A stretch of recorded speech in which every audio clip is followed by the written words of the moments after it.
Drama के start में हम हमारी हीरोइन सू को देखते हैं, जो अब्रोड से कई सालों बाद वापस आई थी। उसे देखकर उसकी बेस्ट फ्रेंड मिनी बहुत ज़्यादा खुश हो जाती है।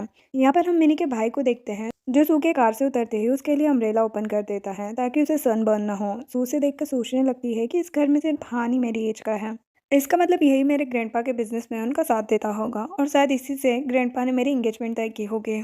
देन वो सभी घर के अंदर चले जाते हैं, जहाँ पर सू मिनी को एक पैकेज देती है जिसके अंदर हर्बल मेडिसिन थी। सू उसे बताती है कि इसके बहुत सारे फ़ायदे हैं और ये मैं अपनी कंपनी से लेकर आई हूँ। यहाँ पर हमें पता चलता है कि उसके फादर का हर्बल मेडिसिन का बिजनेस है और इस बिजनेस में उनकी कंपनी नंबर 1 पर चल रही है। हान यहाँ पर सू से पूछने लगता है कि इतने टाइम बाद चाइना वापस आई हूँ, तुम्हारे कुछ प्लान्स भी है या फिर नहीं।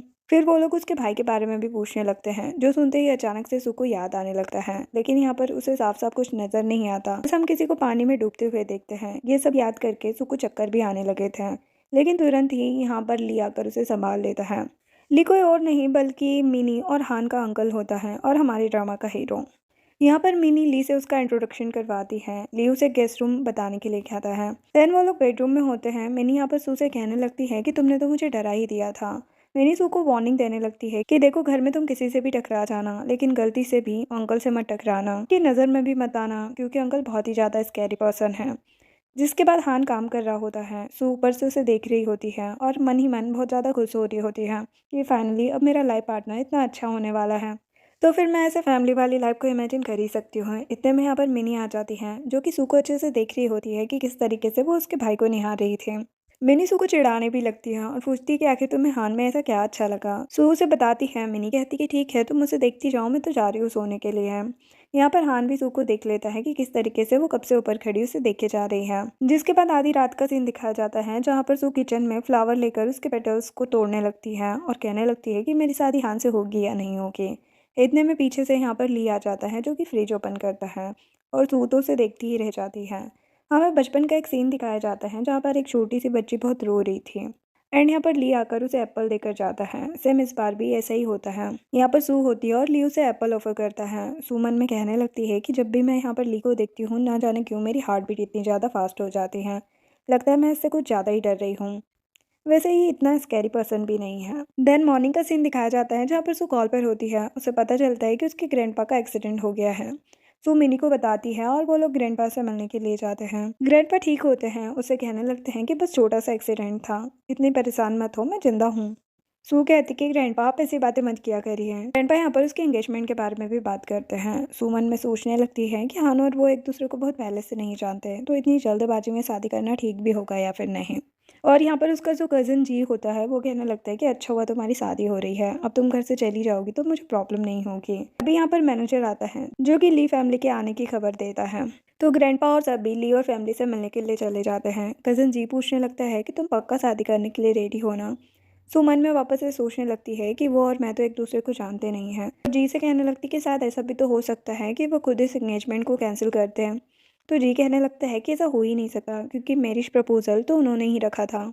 जो सुनते ही सू वापस से एक्साइटेड हो जाती है। देन यहाँ पर वो लोग लिविंग रूम में जाते हैं, जहाँ पर हम मिनी के मॉम डैड को देखते हैं। मिनी यहाँ पर सू को इशारे करती है, जहाँ पर कई सारी ज्वेलरी और ब्रेसलेट वगैरह बहुत सी कीमती चीज़ें रखी हुई थी, जो कि सिर्फ सू के लिए आई थी। लेकिन सू सोचने लगती है कि हाँ, तो मुझे कहीं नज़र नहीं आ रहा। के बदले यहाँ पर ली अंकल क्या कर रहे हैं। देन यहाँ पर सभी लोग ली की तरफ देखते रहते हैं कि अभी ली कुछ बोलेगा। यहाँ पर इतना ज़्यादा साइलेंस हो जाता है कि ली को बोलना ही पड़ता है। ली कहने लगता है कि ये सब ज्वेलरी के अलावा भी हमारी कंपनी के आधे शेयर्स तुम्हारे नाम पर हो जाएंगे। देन मिनी के मॉम डैड कहने लगते हैं कि बाहर जाकर तुम दोनों बातें कर लो। सू वापस से सोचने लगती है कि मेरी शादी तो हाथ से होने वाली है, तो फिर मैं इससे बात क्यों करूं। हो सकता है सभी अंकल को हेड ऑफ द फैमिली मानते हो और ये मुझे अप्रूव करने आए हो। यहाँ पर तो फिर वो लोग चले जाते हैं बात करने के लिए। सू ली से पूछने लगती है कि आखिर हान नहीं आया, तो वो कहता है कि नहीं, वो क्यों आएगा। वो पूछती है कि नॉर्मली तो ऐसा ही होता है कि जिससे शादी करनी होती है वही प्रपोजल लेकर आता है। ली कहता है कि ऐसा तो कुछ नहीं है।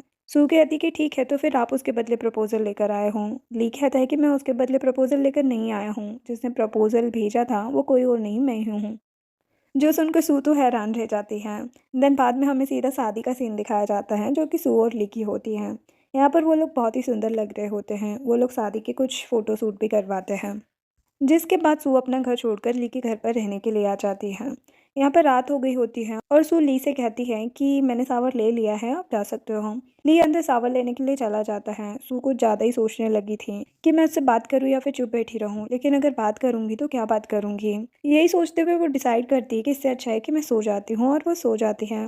जब ली बाहर आता है तो लाइट बंद करके वो भी सोने लगता है। यहाँ पर वो उसे हग तो करना चाहता है, लेकिन अपना हाथ वापस से पीछे हटा देता है और अकेले ही सो जाता है।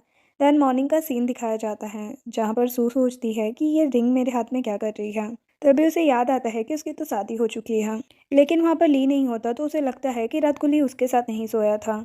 देन सू रेडी होकर बाहर जाती हैं जहाँ पर ली गार्डन में पानी दे रहा होता है पौधों को। वो कहने लगती है कि मैंने ब्रेकफास्ट प्रिपेयर कर दिया है। ली कहता है कि तुम इतना डर कर क्यों बात करती हो, और हाँ, हम वापस से ओल्ड हाउस आ रहे हैं ब्रेकफास्ट करने के बाद सबसे मिलने के लिए। देन वो लोग ओल्ड हाउस आ जाते हैं एंड यहाँ पर सू और मिनी दोनों ऊपर से देख रहे होते हैं जहाँ पर मिनी के मॉम डैड और ली बैठ कर बातें कर रहे थे। सू मिनी से रिक्वेस्ट करने लगती है कि प्लीज़ क्या आज रात मैं तुम्हारे साथ सो सकती हूँ। मिनी उसे साफ साफ मना कर देती है कि तुम्हारी शादी हो गई है, वो भी अंकल के साथ, जाओ उनके साथ सो, मेरे यहाँ जगह नहीं है। सू कहती कि प्लीज़, लेकिन मिनी उसकी बात नहीं सुनती। सू कहती कि अगर तुम मुझे अपने साथ सोने दोगी तो मैं तुम्हें ट्राईसाइकिल पर अच्छे से राइड पर लेकर जाऊंगी। तो मिनी उसकी बात मान जाती है। वो दोनों नीचे आती है बात करने के लिए, जहाँ पर मिनी अपने मॉम डैड से कहने लगती है कि क्या आज रात मैं अपनी आंटी के साथ सो सकती हूँ। तो ली उन्हें परमिशन दे देता है। देन वो लोग वहाँ से चले जाते हैं, जहाँ पर मिनी के मॉम डैड ली से कहने लगते हैं कि क्या तुमने उसे इतना डरा दिया है कि वो तुम्हारे साथ रहना भी नहीं चाहती है। तुम्हें पता है ना, इस दिन का इंतज़ार हम कई सालों से कर रहे थे, तुम उसे प्लीज़ ज़रा भी मत डराया करो। वैसे भी वो तुमसे काफ़ी छोटी है, उसके लिए सारी चीज़ों को समझना अभी बहुत न्यू है, इसलिए आराम आराम से चीज़ों को लेकर जाओ, ज़्यादा जल्दबाजी मत करना। नेक्स्ट मॉर्निंग सू अपनी अब्रूड की फ्रेंड से बात कर रही होती है। उसकी फ्रेंड उसकी शादी के लिए उसे कॉन्ग्रेचुलेट करती है और उसके हस्बैंड के बारे में पूछने लगती है। तो सू उसे बताने लगती है अपनी अरेंज मैरिज के बारे में। तभी वो देखती है कि ली ब्रेकफास्ट कर रहा है, तो वो भी ब्रेकफास्ट करने के लिए बैठ जाती है। यहाँ पर वो जल्दी जल्दी खाने लगती है। ली तो उसे देखे ही जा रहा था कि ये डर के मारे कितना फटाफट खाया जा रही है। देन रात का सीन दिखाया जाता है। ली सू से पूछने लगता है कि इतनी रात हो गई, तुम सोई नहीं। सू बहाने मारते हुए कहती है कि वो बस मैं थोड़ा एक्सरसाइज कर रही थी। वो लोग सोने जाने लगते हैं तो सू कहने लगती है कि अगर आपको कोई प्रॉब्लम ना हो तो मैं दूसरे रूम में जाकर सो जाऊं। ली कहता है कि ऐसा क्यों। वो कहती कि एक्चुअली मुझे किसी के साथ बेड शेयर करने की आदत नहीं है। तो ली उसे हाँ बोल देता है। सू मन में सोचने लगती है कि क्या पता ये मुझसे गुस्सा हो गया हो। देन बाद में वो कहती कि मुझे माफ़ कर देना, मुझे थोड़े दिन और लगेंगे तुम्हारे साथ एडजस्ट करने में। जिस पर लू कुछ नहीं कहता, उसे गेट बंद करके जाने के लिए कहता है। तो सू चली जाती है। जिसके बाद सू ऑफिस में होती है जहाँ पर उसे काफ़ी रात हो जाती है। उसके मैनेजर आकर कहने लगती है कि तुम कहाँ रहती हो। तो वो अपना एड्रेस बताती है। तो वो कहने लगती है कि अभी के अभी ऑफिस से चली जाओ, क्योंकि तुम्हें वहाँ पहुँचने में 1 घंटा लग जाएगा और इतनी रात ऑलरेडी हो चुकी है, ये तुम्हारे लिए सेफ नहीं है। फिर वो चली जाती है, जहाँ पर सू को याद आता है कि उसके कजिन जी ने उसे एक अपार्टमेंट गिफ्ट किया है एज अ मैरिज गिफ्ट। तो वो सोचने लगती है कि अपार्टमेंट तो पास में है। तो वो ली को टेक्स्ट कर देती है कि आज मैंने ओवर टाइम किया है तो मैं अपने अपार्टमेंट में ही रहूँगी कुछ टाइम के लिए। और वो काफ़ी ज़्यादा खुश होने लगती है। एंड वो स्कूटी चलाकर जा रही थी जहाँ पर ट्रैफिक पुलिस ने उसे पकड़ लिया था क्योंकि उसके पास हेलमेट नहीं था। वो पुलिस से माफ़ी मांगने लगती है तो ऑफिसर उसे जाने देते हैं और हेलमेट खरीदने के लिए कहते हैं। तो वो हेलमेट पहनती है और वापस से ऑफिस पहुँचती है, जहाँ पर ऑफिस में उसे बार बार ली का ही ख्याल आ रहा था। इधर हम ली को घर पर देखते हैं जहाँ पर मैड उससे कहने लगती है कि मैडम तो बहुत टाइम से घर नहीं आई हैं, शायद उन्होंने तो आपको ऑलरेडी इन्फॉर्म कर दिया था। तभी वहाँ पर सू भाग भाग कर वापस आ जाती हैं क्योंकि वो कुछ सामान भूल गई होती है। मैड उसे देख लेती है और रुकने लगती है। तो सू कहती कि मेरे पास रुकने का ज़रा भी टाइम नहीं है, मैं यहाँ पर अपनी बुक्स वापस लेने के लिए आई हूँ। मैड उसे रोकने की काफ़ी कोशिश करती है, लेकिन सू तो भाग जाती है। मैड सोचने लगती है कि सू सही टाइम पर आई है जहाँ पर मास्टर घर पर नहीं हो। जब सू आती है तब मास्टर नहीं होते, जब मास्टर आते हैं तब सू नहीं होती। आखिर इन्हें पता कैसे चलता है कि घर पर कौन है और कौन नहीं। इतने में यहाँ पर ली आ जाता है। मैडू से बताने लगती है कि सू अभी अभी आई थी, लेकिन वो बुक्स लेकर जल्दी से चली गई। मैंने उन्हें रोकने की बहुत कोशिश की, लेकिन उन्होंने मेरी बात नहीं सुनी। लेकिन हाँ, उन्होंने यंग मैडम को अपने घर पर बुलाया हुआ है। तो ली वहाँ के लिए निकल जाता है। इधर हम सू और मिनी को देखते हैं। मिनी उसके लिए ढेर सारे फ्लावर्स लाई होती है। सू कहती कि चलो मैं तुम्हें मेरी ट्राईसाइकिल पर राइड देती हूँ। सू से राइड दे रही होती है और मिनी को तो बड़ा मज़ा आ रहा होता है। वो लोग गेट के बाहर आ जाते हैं, जहाँ पर सामने से ली की लग्जीरियस कार आती है। उसमें से ली बाहर निकलता है तो सू तो घबराने लगती है। ली अपने असिस्टेंट से वो गाड़ी वापस से विला में रखने के लिए कहता है और उन दोनों को गाड़ी में बैठने के लिए कहता है। बाद में वो लोग घर पर आ जाते हैं, जहाँ पर ली सू की क्लास लेने लगता है। ली सू से पूछने लगता है कि अगर तुम घर पर क्यों नहीं आना चाहती हो। सू कहती कि ऐसा कोई रीज़न नहीं है, वो बस मेरी जो कंपनी है यहाँ से काफ़ी दूर है, मुझे ट्रैवल करने में काफ़ी थकावट हो जाती है। तो वो पूछने लगता है कि ठीक है, लेकिन वीकेंड्स पर तो तुम काम नहीं करती हो ना, तब तुम क्या कर रही थी? वो कहती कि लास्ट टाइम तो मैं अपने कलीग्स के साथ शॉपिंग पर गई थी। ली पूछता है कि उसके पहले कहाँ गई थी? सू समझ चाहती कि अब वो फंस चुकी है। वो बहाने मारने लगती है कि ऐसी बात नहीं है, बस थोड़ा काम ज़्यादा था। ली कहने लगता है कि ठीक है, मुझे ज़रा ये बताना कि मैरिज का मीनिंग क्या होता है। सू तो इसका कोई जवाब नहीं दे पाती। ली उसके करीब जाता है और कहने लगता है कि देखो, मुझे पता है ये सारी चीज़ें तुम्हारे लिए नई नहीं हैं और मैं तुम पर ज़्यादा प्रेशर भी नहीं बनाना चाहता हूँ, लेकिन तुम इन चीज़ों को जितना अवॉइड करोगी उतना तुम्हारे लिए स्ट्रेसफुल होता जाएगा। इतने में यहाँ पर मैड आ जाती है लंच के लिए बुलाने के लिए। सू तो लंच के बहाने तुरंत ही रूम से बाहर निकलती है और चैन की सांस लेती है और सोचने लगती है कि लगता है अब मुझे इस घर में मिस्टर ली के साथ रहना ही होगा। ठीक है, इसमें कोई बड़ी बात नहीं है, आखिर वो मेरे हस्बैंड हैं। नेक्स्ट सीन में सू ली से कहने लगती है कि आज मेरी बेस्टी वापस आ रही है अब्रोड से, तो मैं उसके साथ जा रही हूँ, लेकिन प्रॉमिस करती हूँ कि टाइम से घर आ जाऊँगी। ली कहता है कि ठीक है, मैं तुम्हें ड्रॉप कर दूंगा।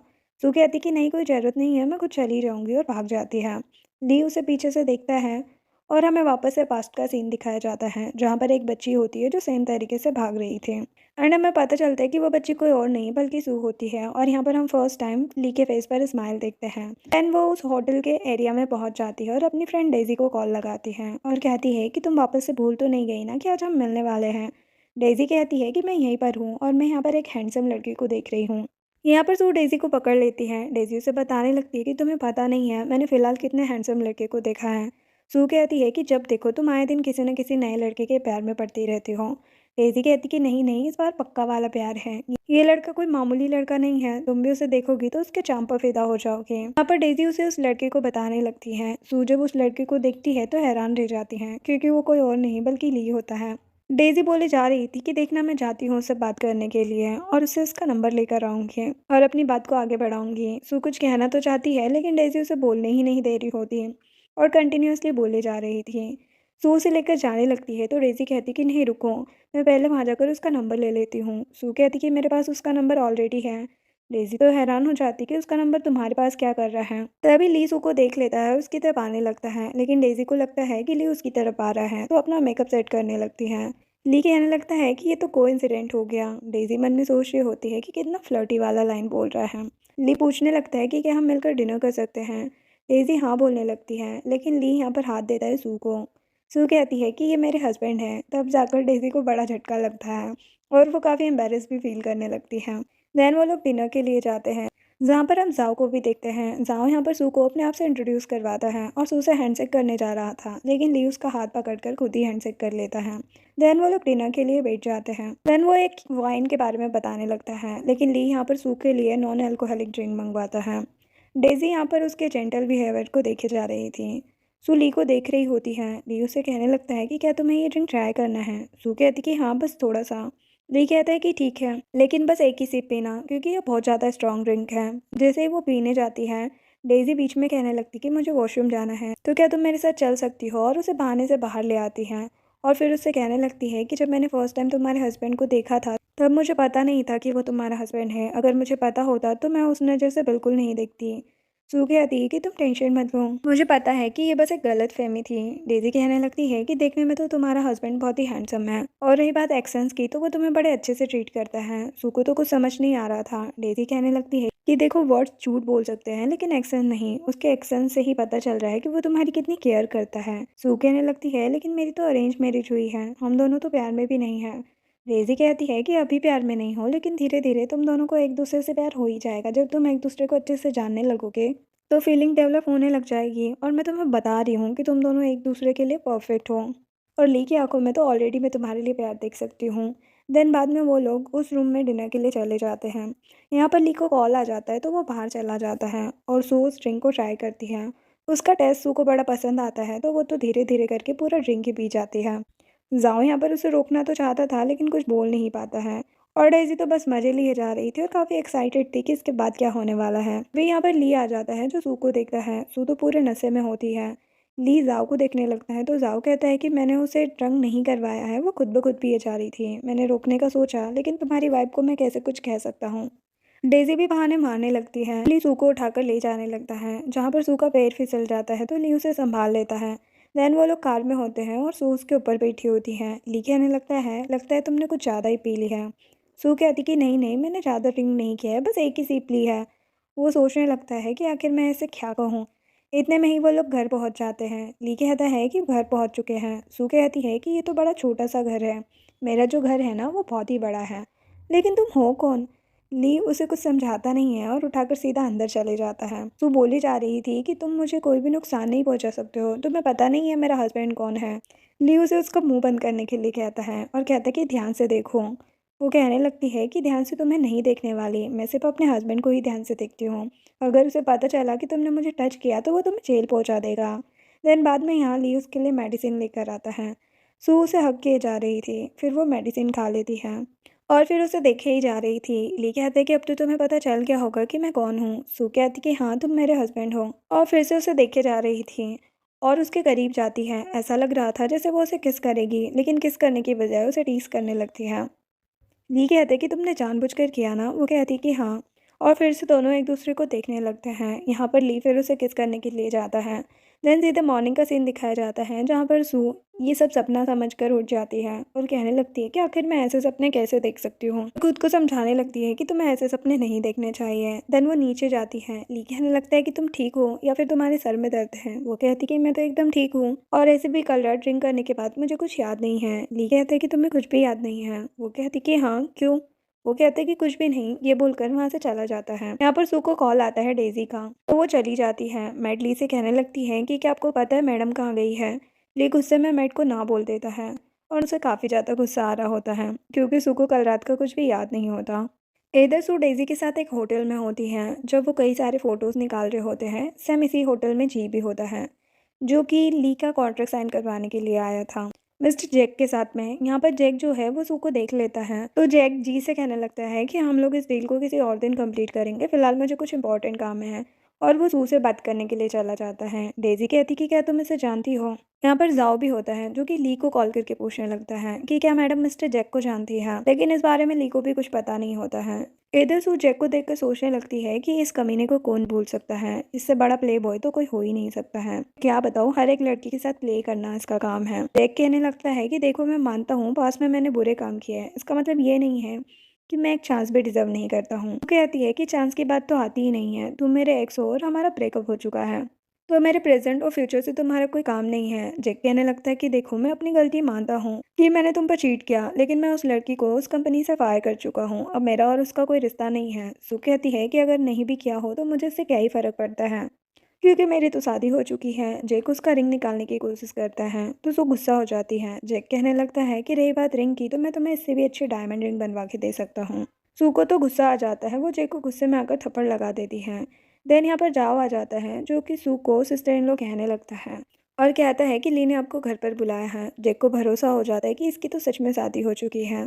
देन जाओ जैक को वार्निंग देने लगता है कि इन्हें टच करने की कोशिश भी मत करना, और वो सू और डेजी को लेकर वहाँ से चला जाता है और वो सू को ड्रॉप कर देता है। सू उसे थैंक्स कहती है। देन वो अंदर जाती है तो ली उसे बुलाने लगता है।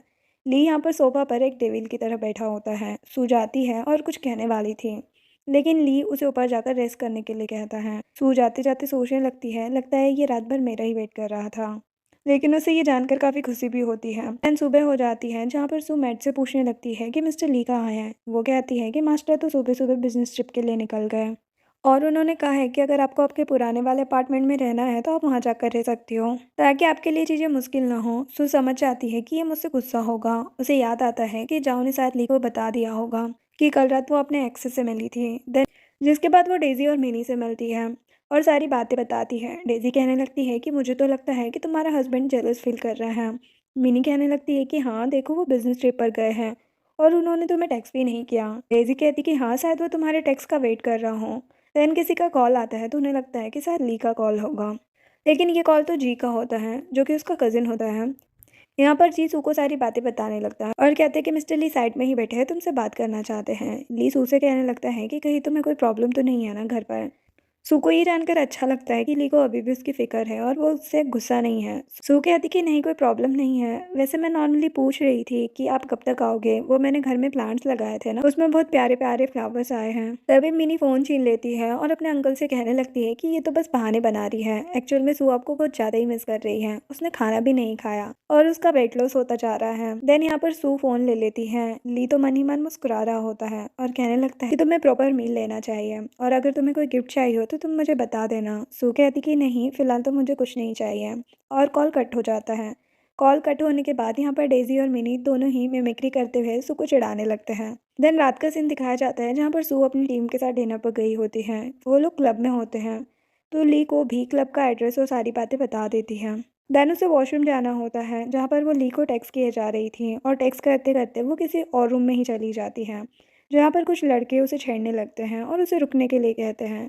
लेकिन यहाँ पर जैक भी होता है जो उन लड़कों को सू से दूर करता है और सू को कहता है कि तुम चाहो तो मेरे साथ बैठकर ड्रिंक कर सकती हो, लेकिन सू कहती कि कोई ज़रूरत नहीं है। तो जैक उसे रोकते हुए कहने लगता है कि तुम खुद ब खुद पी लोगी तो अच्छा होगा, फिर मैं तुम्हें कभी परेशान नहीं करूंगा। तू एक ही बार में पूरा ड्रिंक पी लेती है कि इससे पीछा छूटेगा, लेकिन जैसे ही बाहर निकलती है तो उसे चक्कर आने लगते हैं। वो समझ आती है कि उसने ड्रिंक में कुछ मिला दिया था। जैक उसके साथ जबरदस्ती करने लगता है। सू कहने लगती है कि आखिर तुम मेरे साथ ऐसा कैसे कर सकते हो, मैंने तुम्हारी बात मानी, इसका मतलब ये नहीं है कि तुम जो मर्जी आए कर सकते हो। जैक कहने लगता है कि इसे जबरदस्ती थोड़ी ना कहते हैं, मैं तो यहाँ पर अपना हक मांगने आया हूँ। तो कहती कि तुम मेरे साथ ऐसा नहीं कर सकते, तुम्हें पता नहीं है कि मेरा हस्बैंड कौन है, तुम्हें छोड़ेगा नहीं।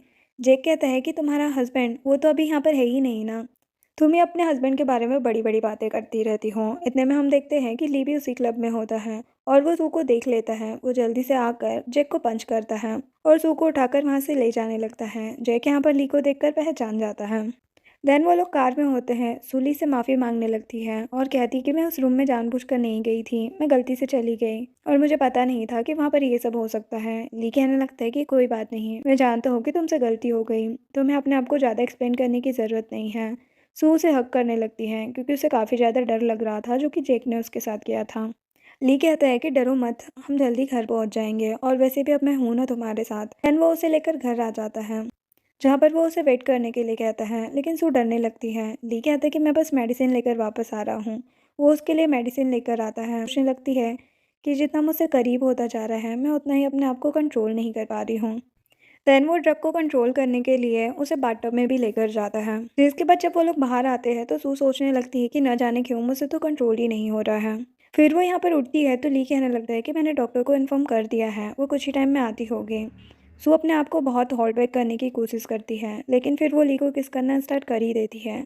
ली भी उसे किस करने लगता है, लेकिन इससे पहले कि कुछ आगे बढ़ता डॉक्टर सिंह पहुंच जाती है।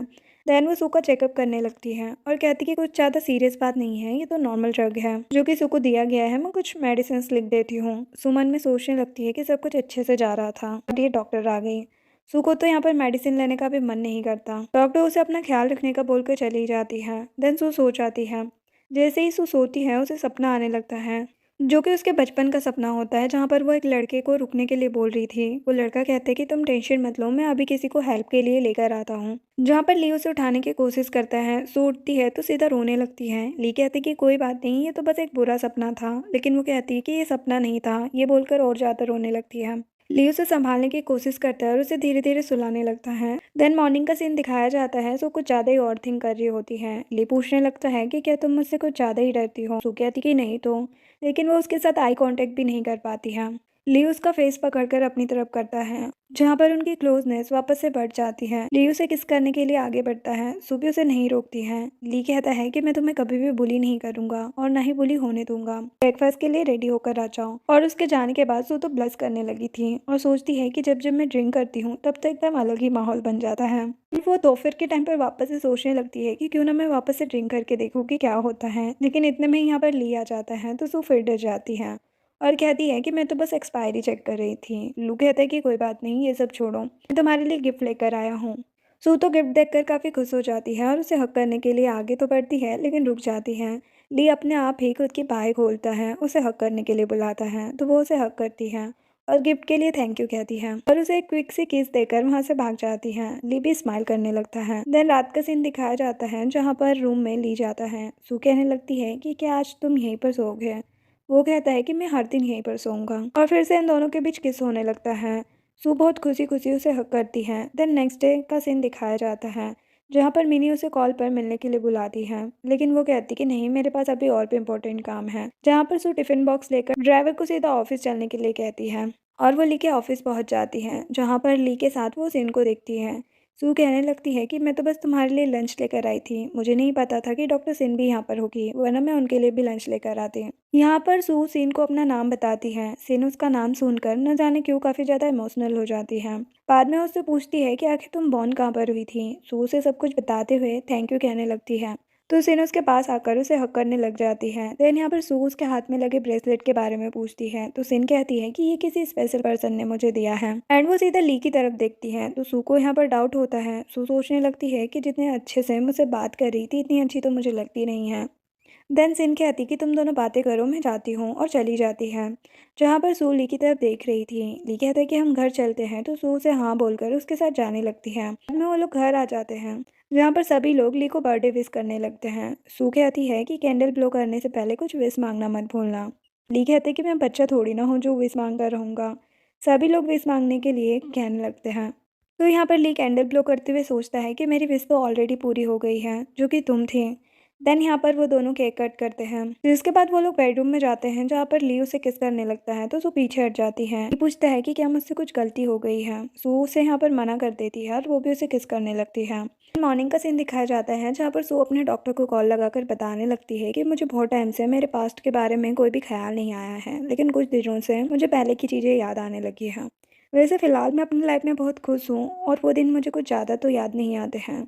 लेकिन फिर मन में सोचने लगती है कि ऑटम वापस से स्टार्ट होने वाला है। हमें पता चलता है कि सू के साथ जो कुछ भी हुआ था बचपन में, वो इसी ऑटम के सीजन में हुआ था। तभी यहाँ पर ली आ जाता है, जो पूछने लगता है कि इतनी सुबह सुबह तुम यहाँ पर क्या कर रही हो। सू उसे बताती है कि मैं डॉक्टर से बात कर रही थी। सू के जाने के बाद ली को किसी का कॉल आता है, जो उससे कहती है कि मैं बस उसे लास्ट बार मिलना चाहती हूँ। देन मैं प्रॉमिस करती हूँ कि मैं कभी नहीं मिलूंगी, तो ली उसे अप्रूवल दे देता है। इसके बाद सू ली के रूम में जाती है, जहाँ पर उसे एक वाइट कलर का बॉक्स मिलता है। वो उसे देखने लगती है। उसके अंदर से वैसा ही ब्रेसलेट होता है जैसा कि सिन ने पहना हुआ था। साथ साथ यहाँ पर सिन की कई सारी फोटोज भी होती है, और उन फोटोज के पीछे लवेबल चीज़ें लिखी होती हैं। सू को ली पर और सिन पर शक होने लगता है कि कहीं वो दोनों एक दूसरे से प्यार तो नहीं करते। तभी यहाँ पर ली आ जाता है, तो वो जल्दी से उस बॉक्स को बंद कर देती है और ली को देखकर वहाँ से बहाना मारकर चली जाती है। देन रात का सीन दिखाया जाता है। ली सू के लिए ब्रेसलेट लेकर आया होता है। सू उस ब्रेसलेट को देखकर ज़्यादा खुश नहीं होती। ली समझ आता है, उससे कहने लगता है कि मैं तुम्हें देखकर समझ रहा हूँ कि तुम किस चीज़ को लेकर ओवर थिंक कर रही हो। सू उसे बताने लगती है कि मैंने उस बॉक्स को खोलकर देखा था, उसमें फोटोज और सारी चीज़ें थी। फिर सू उससे कहने लगती है कि क्या तुम मेरे लिए एक नीटेड वाला सॉल बना सकते हो, लेकिन ली मना कर देता है। तो वो कहती कि कम से कम तुम खुद के हाथ से कुछ तो बना ही सकते हो। ली कहता है कि मुझे ये सब करना नहीं आता। सू कहती है लेकिन उस बॉक्स में तो मैंने हाथ से बना हुआ ब्रेसलेट देखा था। ली कहती है कि तुम्हें लगता है वो ब्रेसलेट मैंने बनाया होगा। सू कहती कि हाँ, तुम दोनों पास्ट में लवर रह चुके हो ना। ली कहते कि तुम्हें लगता है कि हम दोनों लवर्स हैं। अगर तुम सोच रही हो कि वो बॉक्स मैंने उसके लिए अभी तक संभाल कर रखा है, तो मैं तुम्हें बता दूं कि वो बॉक्स मुझसे बिलोंग नहीं करता है। वो बॉक्स सीन के लवर से बिलोंग करता है, जो कि 10 साल पहले इस दुनिया से चल बसा। और यहाँ पर ली सू को सारी बातें सिन और उसके बॉयफ्रेंड के बारे में बता देता है, लेकिन ज़्यादा डिटेल में नहीं।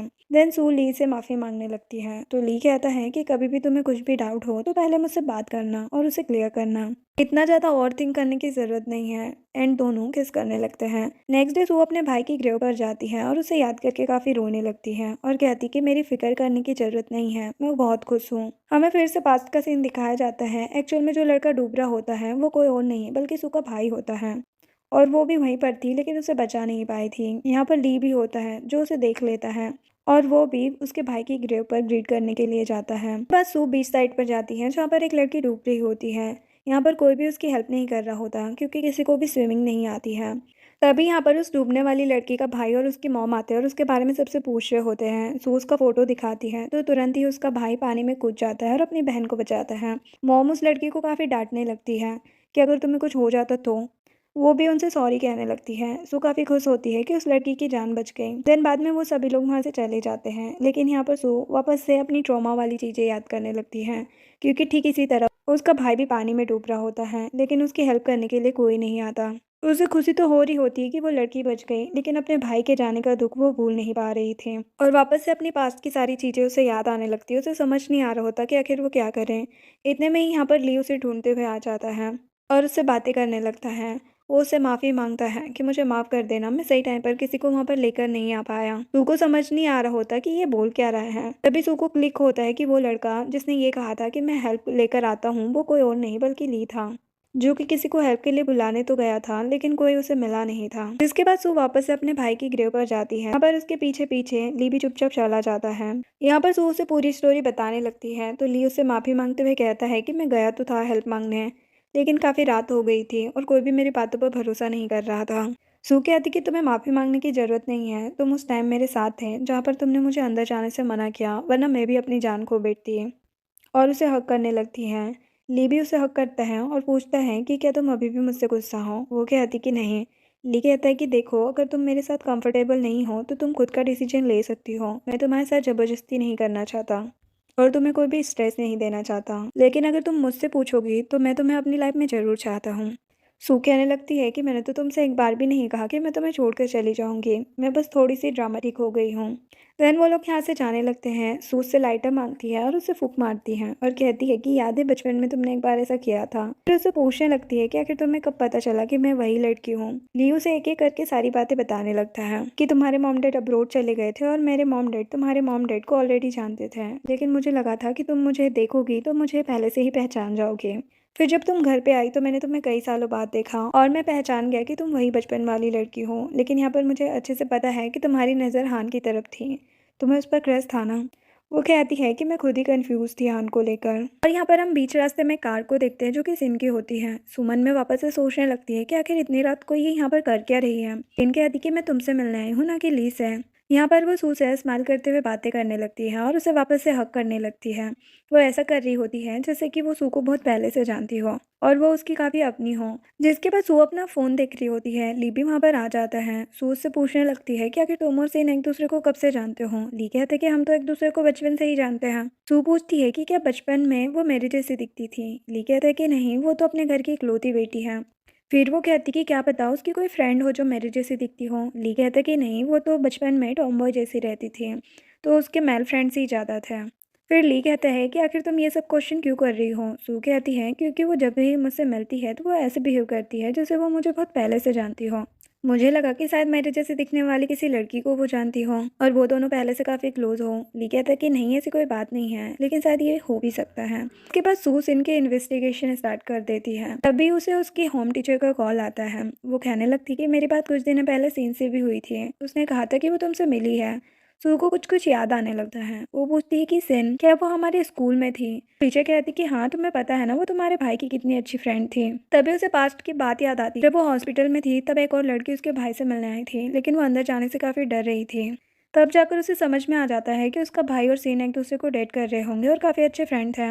और फिर वो पहुंच जाती है ली के पास, जहाँ पर ली भी उसे आज सारी सच्चाई बताने वाला था, लेकिन कहने लगता है कि तुम्हें पहले से ही सब कुछ पता चल गया। सू कहती कि हाँ, मुझे पता चल गया, तभी मैं सोचूं मुझे इतना ज्यादा क्लोज क्यों समझती है। और सू भी काफी ज्यादा इमोशनल हो जाती है। उसे सीन के लिए बहुत ही ज्यादा बुरा लग रहा होता है। बाद में ली उसे सारे फोटोज देता है और कहता है कि ये सारे फोटोज किसी और ने नहीं बल्कि तुम्हारे भाई ने खींचे थे और ये ब्रेसलेट भी तुम्हारे भाई ने ही उसके लिए बनाए थे। और वो कहने लगते हैं कि अब तुम्हें सब कुछ पता चल गया है तो मैं तुम्हें एक और सीक्रेट बताना चाहता हूँ कि ओरिजिनली तुम्हारी शादी पहले हान के साथ ही फिक्स हुई थी। घर में सभी इस बारे में बात कर रहे थे, लेकिन मैंने इस शादी में इंटरप्ट किया। और हमें पास्ट का सीन दिखाया जाता है जहाँ पर मिनी की मॉम ली को सारी बातें बता रही होती है, लेकिन यहाँ पर ली बातों को घुमा फिरा कर सू के साथ अपनी ही शादी फिक्स करवा देता है। सू कहने लगती है कि मुझे तो लगा था कि तुम्हें मेरे लिए बुरा लगता होगा, इसीलिए तुमने मुझसे शादी की, लेकिन लगता है मैं तुम्हारी चाइल्डहुड क्रश थी। तो ली भी उसकी बातों को एक्सेप्ट करने लगता है। बाद में उसे टेबल पर बिठा देता है और उसके क्लोज जाने लगता है और फिर वो उसे किस करने लगता है। देन नेक्स्ट डे का सीन दिखाया जाता है। वो लोग ग्रेव पर जाते हैं, जहाँ पर हम सीन को भी देखते हैं। यहाँ पर सीन अपने लवर की ग्रेव को क्लीन कर रही होती है। सू भी उसे देख लेती है और वो समझ जाती है कि जब भी वो अपने भाई की ग्रेव को क्लीन करने के लिए आती थी, उसकी ग्रेव पहले से ही क्लीन कैसे रहती थी। देन बाद में वो सीन को वो बॉक्स देती है। सीन उस बॉक्स में से ब्रेसलेट और फोटो सभी निकालने लगती है। हर एक फ़ोटो के पीछे एक मैसेज होता है। सीन एक एक चीज़ पढ़कर बहुत ज़्यादा इमोशनल हो जाती है, उसे हक करती है और उससे माफ़ी मांगने लगती है और कहती है कि मुझे माफ़ करना, पहले तो मैंने तुम पर कुछ और ही शक कर लिया था, मैंने तुम्हें गलत समझ लिया था, मेरी वजह से ये सब कुछ हुआ है। लेकिन सीन कहती है कि तुम खुद को क्यों ब्लेम कर रही हो, तुमने तो अपने भाई की जान बचाने की पूरी कोशिश की, अब किस्मत में ही यही लिखा था तो क्या कर सकते हैं। देन वो लोग ग्रैंडपा को देखते हैं। ग्रैंडपा यहाँ पर सू से मिलने आए थे क्योंकि अब वो अब्रोड वापस जा रहे थे। सू कहती है कि मैं मिस्टर ली के साथ बहुत खुश हूँ, जो जानकर ग्रैंडपा को भी सुकून मिलता है। नेक्स्ट सीन में सू अपने काम पर होती है। यहाँ पर उनकी प्रेस कॉन्फ्रेंस मीटिंग चल रही होती है। बाद में एक कलीग कहने लगता है कि पता है मैनेजर मियाँ ने लास्ट टाइम सारे स्क्रिप्ट चेंज कर दिए थे, तभी यहाँ पर मिया आ जाती है और उन्हें स्क्रिप्ट को लेकर बताने लगती है, जो सुनकर एक और कलीग तो मिया पर काफ़ी ज़्यादा गुस्सा करने लगती है। सू भी मिया से कहने लगती है कि अगर मेहनत हमने की है, चीज़ें हमने बनाई हैं, तो सारी की सारी स्क्रिप्ट चेंज क्यों हो रही है और वो किसी और के नाम से क्यों लॉन्च हो रही है। मिया कहती कि देखो, काम ऐसे ही होता है, अगर तुम्हें करना है तो करो, मुझ पर इल्ज़ाम मत लगाओ। ये मीटिंग आर्गूमेंट में बदल जाती है। तभी यहाँ पर मैनेजर आते हैं, जो कि मिया से बात करने लगते हैं। मिया उन्हें सारी बातें बताने लगती है तो मैनेजर भी मिया पर ही गुस्सा करते हैं। जिसके बाद सू घर पर होती है, अपनी जॉब को लेकर थोड़ी टेंशन में होती है। ली कहता है कि कुछ बात है तो शेयर कर सकती हो। वो कहती कि कुछ नहीं, बस थोड़ी थक गई हूँ। वो कहता कि ठीक है, चलो हम जिम चलते हैं, जाकर एक्सरसाइज करते हैं। सू योगा कर रही होती है और ली एक्सरसाइज। देन वो वापस घर आ जाते हैं और साथ में सोने लगते हैं। इसके बाद सू नेक्स्ट डे घर पर होती है तो डेजी ने उसके लिए गिफ्ट भेजा होता है, जिसके अंदर नाइट ड्रेस होती है, जो देखकर सू तो हैरान हो जाती है और सीधा वॉशरूम में जाकर डेजी को कॉल करके काफ़ी बातें सुनाने लगती है। लेकिन ली यहाँ पर उसका वो नाइट ड्रेस देख लेता है तो सू उसे फाइनली पहनकर बाहर आ जाती है। फिर क्या था, वो दोनों रोमांटिक होने लगते हैं और नाइट स्पेंड कर लेते हैं। फिर मॉर्निंग में वो उठती है तो ली तो काम पर चला जाता है। देन रात को वो ली के लिए कॉफी लेकर आती है। ली कहने लगता है कि अगर तुम्हें नींद आ रही है तो तुम सो जाओ, मुझे काफ़ी काम है। वो सुबह उठती है तो वापस से ली वहाँ पर नहीं होता। उसे तो काफ़ी गुस्सा आने लगता है कि आखिर इतना भी क्या बिजी हो गया है। वो जाकर अपनी फ्रेंड से मिलती है, उसे सारी बातें बताती है। देन वापस घर आ जाती है, जहाँ पर वो लोग एक दूसरे को टेक्स्ट करते हैं। तो सू साफ साफ लिख देती कि मेरे कमरे में आने की कोशिश भी मत करना। फिर यहाँ पर ली पहुंच जाता है, उससे माफ़ी मांगने लगता है। सू मन ही मन मुस्कुरा तो रही होती है, लेकिन उसे माफ़ नहीं करती। वो कहता है कि ठीक है, तुम जो चाहोगी मैं करने के लिए रेडी हूँ, और उसे किसेस देने लगता है। सू उसकी बात मान जाती है और उसे माफ़ कर देती है। नेक्स्ट सीन में रात में सू उसी एरिया में गई होती है जहाँ पर उसके भाई की डेथ हुई थी। यहाँ पर वो इसलिए आई थी ताकि वो सारे ट्रॉमास को एक बार फिर से हील कर सके। लेकिन यहाँ पर वो एक बच्चे को डूबता हुआ देखती है। वो जल्दी से जाकर उसे बाहर निकालती है और उसकी जान बचाती है। इतने में ही यहाँ पर उस बच्चे के मॉम डैड भी आ जाते हैं, जो लोग सू को थैंक्स बोलकर बच्चे को लेकर वहाँ से चले जाते हैं। लेकिन यहाँ पर सू को काफी ज्यादा ट्रॉमेटिक फील होने लगता है। जिसके बाद वो हॉस्पिटल में होती है, जहाँ पर उसे सपने आ रहे होते हैं कि उसका भाई अभी भी डूब रहा है और वो उसी एज का है और वो उसे बचा नहीं पा रही है। इसके बाद वो अचानक से उठती है डर कर। ली उसे समझाने की और काम करने की कोशिश करता है। वो चली जाती है मिनी और डेजी के साथ में, जहाँ पर वो लोग बहुत सारी बातें करते हैं और ड्रिंक भी स्टार्ट कर देते हैं। वो कुछ ज़्यादा ही ड्रिंक करके घर पर आ जाती है, जहाँ पर ली उसके लिए मेडिसिन लेने जाने लगता है तो सू सीधा नीचे ही गिर जाती है। ली तो काफ़ी टेंशन में आ जाता है, क्योंकि नीचे गिरने की वजह से वो बेहोश हो गई थी। वो उसे लेकर डॉक्टर के पास जाता है। डॉक्टर उससे बोलते हैं कि तुम्हें जाकर एक स्पेशल चेकअप करवाना होगा, मतलब प्रेगनेंसी चेकअप। सू तो प्रेगनेंसी का नाम सुनकर ही शर्माने लगती है। ली कहता है कि इतना मत शर्माओ, अभी रिजल्ट नहीं पता चले हैं। देन वो लोग चेक करवाते हैं तो उन्हें पता चलता है कि सू सच में प्रेग्नेंट है, जो जानकर वो काफी खुश होते हैं। लेकिन दोनों के बीच में एक छोटी क्यूट से फाइट होने लगती है कि बेबी बॉय होगा या बेबी गर्ल। देन हमें 9 मंथ बाद का सीन दिखाया जाता है, जहाँ पर ग्रैंडपा अब्रॉड से वापस आ चुके होते हैं अपनी ग्रैंड डॉटर से मिलने के लिए, क्योंकि उन्हें बेटी हुई होती है। ली अपनी बेटी को लेकर काफ़ी ज़्यादा खुश होता है। देन वो लोग रूम में जाते हैं उस बेबी को लेकर सू से मिलने के लिए। ली यहाँ पर सू को एक नेकलेस देता है और कहता है कि ये स्पेशली मैंने मेरी बेटी के प्रोटेक्शन के लिए बनाया है और तुम्हारी प्रोटेक्शन के लिए, और कहता है कि मैं तुम्हें और अपनी बेटी दोनों को हमेशा खुश रखूंगा और बहुत सारा प्यार करूंगा। इसी के साथ ये ड्रामा एंड होता है। वीडियो पसंद आई हो तो लाइक शेयर एंड सब्सक्राइब करें। Thanks for watching.